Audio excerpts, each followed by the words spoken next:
Hi സുഹൃത്തുക്കളെ, അപ്പോൾ ഇന്ന് നമ്മൾ ഈ വെള്ളരിക്ക് വളയാണ്, വെട്ടി വളയാണ്. അപ്പോൾ അതിന് നമ്മൾ വള്ളിയൊക്കെ ഇങ്ങനെ വീശിയിട്ടുണ്ട്.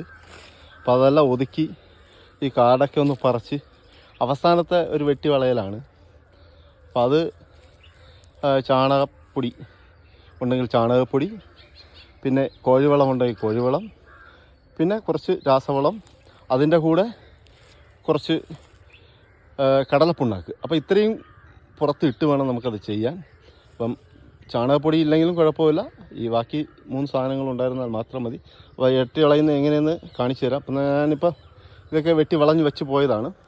അപ്പോൾ ഇതിൻ്റെ കൂടെ ഇതിൻ്റെ ഇടയൊക്കെ പറിച്ച് റെഡിയാക്കുക. അപ്പോൾ ഇന്നലെയാണ് ഇത് നമ്മളിത് വെട്ടി വളഞ്ഞത്, ഉണ്ടല്ലോ.